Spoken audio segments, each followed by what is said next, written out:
reality of what we were doing and the level at it and whatnot. So, and then another opportunity came forth that was not mine to acquire the location as well, and so I just kind of thought it was done, let it go, and I was still supporting them for their exit, and then that didn't fall through. It fell through, so we're back to being able to proceed. But very historical location. David Fulton, he invented the one-horse plow, which revolutionized the farming and the wine industry. It allowed for a single horse to pull a single. I think I remember that. Yeah, to close the gap. So like internationally, when you see vineyards, they're all exactly the same width apart from one another.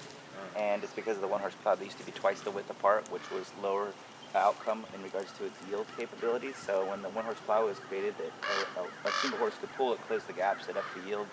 It allowed for a way to monetize it, launch the industry of wine. We're literally standing where it all began. He also brought the water source to the town. He initiated the very first Vintners and Wine Association for Napa Valley. He did the same for Sonoma Wine Country, and he started it for Solano Wine Country. So like at one time, Fulton, he owned the California wine industry. He should have been like an immortal god just walking on wine. Wow. And he should have been in a quadrillionaire 10 times over. Right. But unfortunately, he passed away in his 40s, so unable to claim his heritage and his presidents, other entities that we now recognize as the first players in the game came forth, got the credit, got the recognition, and the power. And it wasn't necessarily fact, but he wasn't here to claim otherwise. Right. So like, what do you do? Right. And his wife, over the years, started being alleviated and disappearing and taking off all publication and literature and content. And, it's being revised in publications nowadays. But like, who's reading revisions of Napa Valley wine history? Right. Yeah. Who's reading original history of Napa Valley wine history? Who's reading books anymore? How do you charge those? You know what I mean? And so, and then, after I worked with them for a couple years and we had some progress, I partnered with them on a brand and collaborated. It was called Me Wine, which is, David Fulton had daughters, so it changed their last name to Mather. Now it's still 6th generation descendants, and the 4th generation is the current proprietor of the estates. He was given his great-great-grandfather's last name as his first name. So his name's Fulton Mather, and then a couple years back, they partnered with a second line family, myself, and my last name Elkin, which created Mather Elkin, M-E, Me Wine.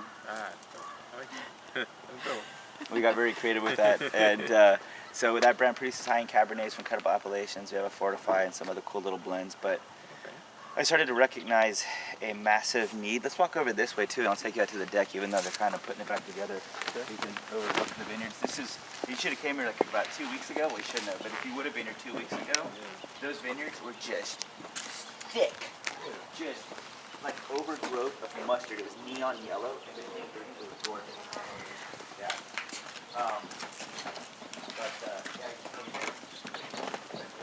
Morning. Morning. Good morning. How are you? Fine, thank you. Good, good.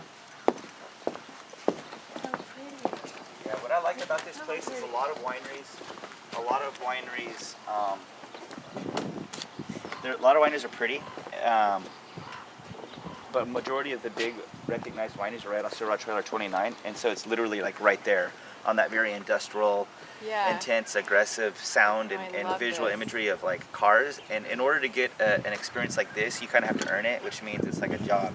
You have to drive to a secluded situation or area or up somewhere that's hard to get to, that's time consuming. This one right here, we're right off an immediately accessible and recognizable main vein of the valley, but it takes 2 seconds to get here. Like, this is extremely secluded, and it was not hard to get here. So it's like really cool. You're just surrounded by a vineyard. It's really cool. Right? Location is like everything, right? It's cozy. It's like. It's snuggly. Right. Snuggly. So we're gonna just clean this place up and add to it. So what I did is I created a second brand because the industry was shifting, and the consumer demographic and purchasing behaviors and the purchasing powers were adjusting and changing. It used to be a mature demographic that used to, absorb the wine in the industry because they had a sophisticated disposable income, all that good stuff. And they bought a lot. They joined a lot of wine clubs. But now they stick to their. Well, that too, but like that same demographic 15 years forward to today, they're retiring. And they're going to be on a fixed income, and they have these huge cellars, right, that they've collected and built over the year of wine. So it's no longer a responsible decision to buy more wine, and they got to start drinking what they're sitting on. Like, they got to start dipping in their 1987. You know what I mean? And it's how many people are drinking wine that appreciate dating wise, especially younger They age. are. And so the buying power shifted. It's